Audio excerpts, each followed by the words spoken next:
ఆదిమ కాలములో మొదటి శతాబ్దములో పౌలు చెప్పిన బోధలు మాత్రమే ఈ రోజు కూడా మనం చెప్పాలి. ఆ బోధలే నమ్మాలి. మధ్యలో మనుషులు పుట్టించిన సిద్ధాంతాలన్నీ గండ్రగొడ్డలు పెట్టి నరికి పారేయాలి అని బయలుదేరిన దేవుని సైన్యమే ఓఫీర్ మినిస్ట్రీస్ ఇంటర్నేషనల్. సంఘములో ఎన్ని వేల మంది ఉన్నారు, ఎన్ని లక్షల మంది ఉన్నారు, ఎన్ని కోట్లు పెట్టి పెద్ద గుడి కట్టారు అనేది ఇక్కడ ముఖ్యం కాదు.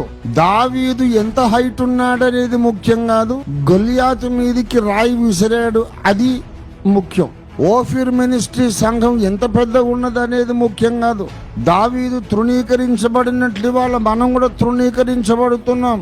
ఓఫీర్ గారంటే తృణీకరిస్తారు, మినిస్ట్రీస్ అంటే తృణీకరిస్తారు. అరే హౌలా నువ్వు సాధించింది ఏంట్రా అంటే వాడేం చెప్పలేడు, వాడు సాధించిందే ఉండదు. సౌలును చూసి ఒకడు తృణీకరించారు, మళ్ళీ సౌలే మళ్ళీ దావీదును చూసి తృణీకరించాడు. ఇవాళ ఓఫీర్ మినిస్ట్రీస్ కూడా తృణీకరించబడుతుంది. కానీ మీరందరూ చాలా గొప్పోళ్ళు, పెద్ద పెద్ద గుడులు కట్టుకున్నారు. మేము పేదోళ్ళం గుడిసెలో ఆరాధించుకుంటున్నాం. పర్వాలేదు, నేను చెప్తున్నా, పెద్ద పెద్ద మేడల్లో పక్కా మందిరాల్లో పెద్ద పెద్ద సంఘాలు, వేల సభ్యులు కలిగిన సంఘాలు చెయ్యని పని ఇవాళ ఓఫీర్ మినిస్ట్రీ చేస్తుంది.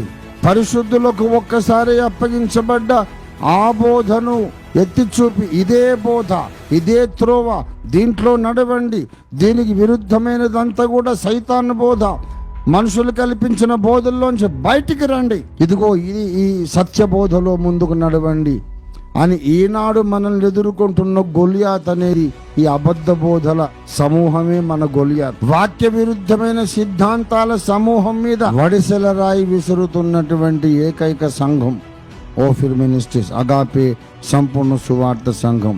We are fighting the battle of the Lord. యుద్ధము యెహోవాదే అన్నాడు దావీదు. మేము పెద్ద సంఘము కాదు, ఐశ్వర్యం ఉన్నటువంటి సంఘము కాదు, ధనవంతుల సంఘం కాదు, పండితుల సంఘం కాదు, కానీ గొలియాతు మీద పగబట్టిన సంఘం, అబద్ధము మీద పగబట్టిన సంఘం, దేవుని నామమును తృణీకరించిన వాని మీద పగబట్టినటువంటి సంఘం. మనము దేవుని యుద్ధాలు చేసే సంఘం. మనం ప్రియులారా,